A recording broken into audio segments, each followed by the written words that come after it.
Bismillahirrahmanirrahim. Bapak Ibu sekalian, khususnya hari ini saya mohon kepada Bapak Ibu sekalian, perbanyak amal soleh kita. Jangan hanya dengan ta'lim saja. Pulang ke rumah, tingkatkan amal yang lainnya, jamaahnya, salatnya, tilawah Qur'annya. Kenapa?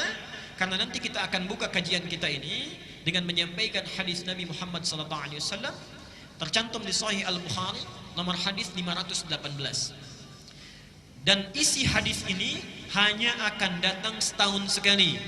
Antum, saya, kita semua belum tentu bisa hidup sampai tahun depan. Kalau sudah sadar tidak mungkin hidup sampai tahun depan, belum tentu masanya, maka yang ada di hadapan kita jangan disia-siakan. Apa bunyi hadisnya? An Ibnu Abbas radhiyallahu anhuma. Hadis ini diriwayatkan oleh Ibnu Abbas, Abdullah bin Abbas.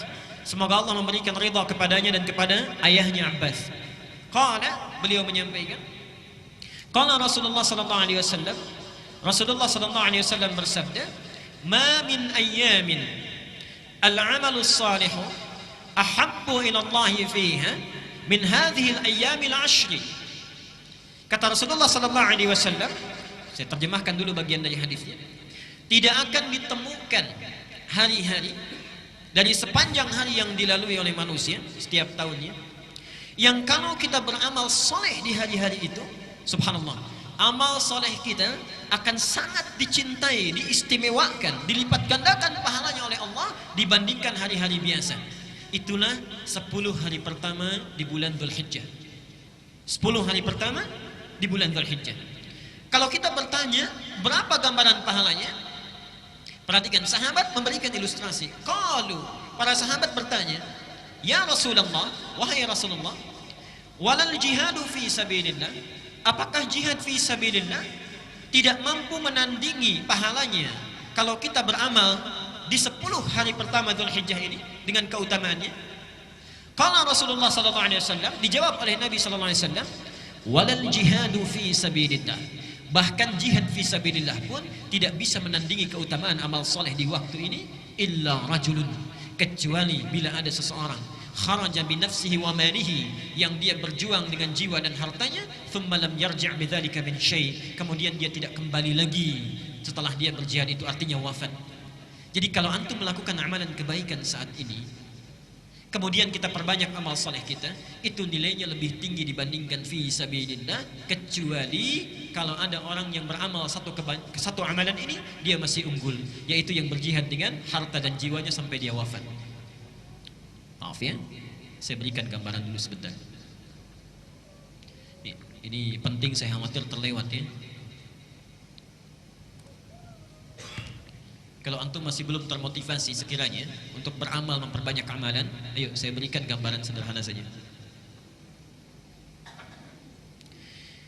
Sekarang masing-masing tanyakan pada diri kita, berapa usia kita? Oke, dijawab masing-masing saja. Saya tahu rata-rata 17 tahun ke atas ya. Oke. Misal, ambil rata-rata 40 tahun. Penelitian menunjukkan, dan sering saya sampaikan ini, setengah usia manusia itu dipakai tidur. Dipakai tidur. Jadi kalau orang usia 40 tahun, yang tidur berapa tahun? Sisanya beraktivitas. Baik. Makannya, minumnya, salatnya, ngobrolnya, bekerjanya, termasuk maksiatnya ada di sini. Maaf, kalau antum wafat hari ini, misal detik ini pas misalnya wafat kita, baik, kira-kira rumah kita yang kita bekerja keras puluhan tahun untuk dibangun itu dibawa tidak? Tidak. Baik. Mobil dibawa? Handphone? Baik. Kalau tidak, diinfakkan aja di sini ya, supaya bisa ditukar nanti. Baik. Amal soleh ya. Yang dibawa apa?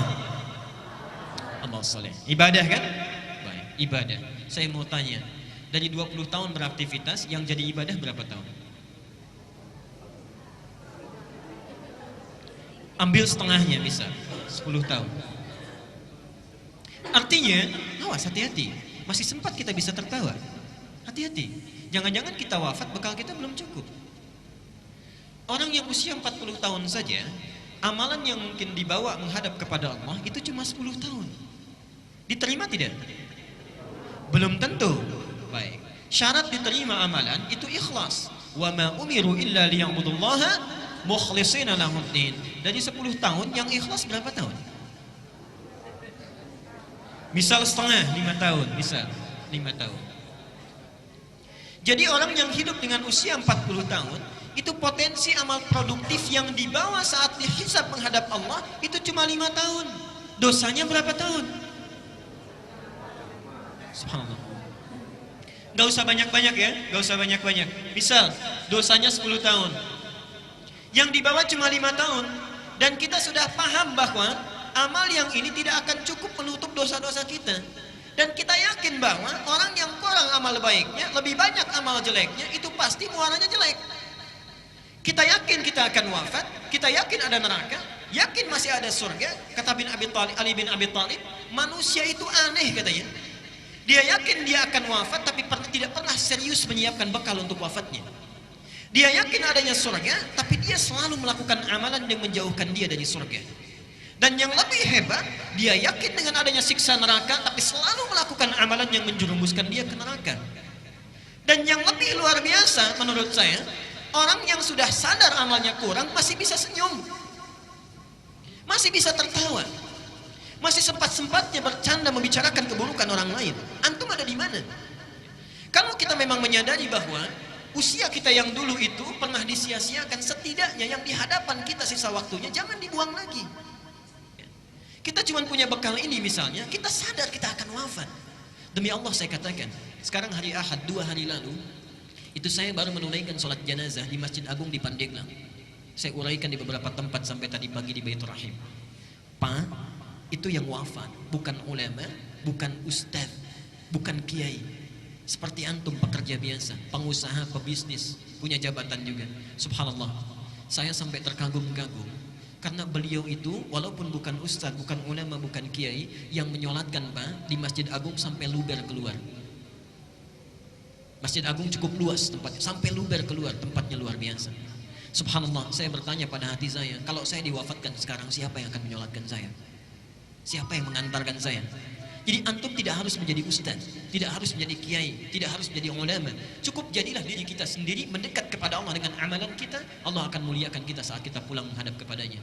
Abu Bakar bukan seorang kiai, seorang pengusaha. Utsman seorang pebisnis, Ali bin Abi Thalib seorang pengajar, Umar seorang diplomat dan birokrat yang sangat ulung, tapi dengan amalannya dimuliakan oleh Allah Subhanahu wa taala sampai dikenal sampai gini. Jadi kalau antum merasa amalannya kurang, jangan sia-siakan yang sekarang ada di hadapan mata. Kata Nabi, siapa yang beramal di 10 hari pertama Dzulhijjah dilipat gandakan bahkan minimal sama dengan jihad fi sabilillah. Jadi maksudnya kalau antum beramal sekarang bisa, mohon maaf, tilawah Quran saja. Sebelum Dzulhijjah kita baca Quran, berapa satu huruf kebaikannya, pahalanya? 10. Hadis At-Tirmidzi nomor hadis 2910. Siapa yang baca satu huruf saja Quran, dia dapat 10 kebaikan. Tapi kalau kita baca Quran di 10 hari pertama Dzulhijjah ini, subhanallah, berlaku kaidah dalam hadis, kalau disebutkan jumlahnya secara real, itu berarti batas minimalnya. Tapi kalau tidak disebutkan jumlahnya, artinya sangat banyak tak terbatas. Saking banyaknya sulit untuk dituliskan berapa batas minimalnya. Saking banyaknya. Karena itu saya mohon, maaf, yang sebelum hari ini jarang baca Quran, boleh sekarang coba baca. Sebelum ini cuma 1 halaman, tingkatkan 1 lembar. Sebelum ini infak misalnya, ada infak 10.000, sekarang tingkatkan 15.000 misal. Sebelum ini jamaahnya yang para ayah, cuma 2 waktu saja, sekarang 5 waktu. Dan seterusnya. Dan di antara amalan terbaik yang pahalanya berlipat luar biasa adalah mencoba meneladani sunnah Rasulullah SAW. Dan itulah sebabnya kita berkumpul untuk belajar pada kesempatan kali ini.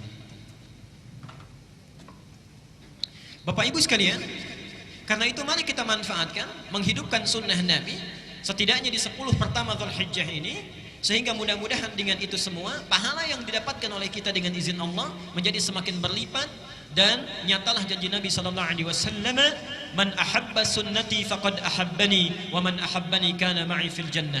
Siapa yang mencintai sunnahku, maka dia telah mencintaiku, dan siapa yang mencintaiku, sungguh dia akan bersamaku di surga nanti. Mudah-mudahan dengan amal soleh kita hari ini, kita akan dipertemukan dan tinggal bersama Rasulullah SAW di yaumil akhir kelak. Tidak cukup dengan amin nanti itu ya, dilihat dulu, kemudian dipelajari dan diamalkan.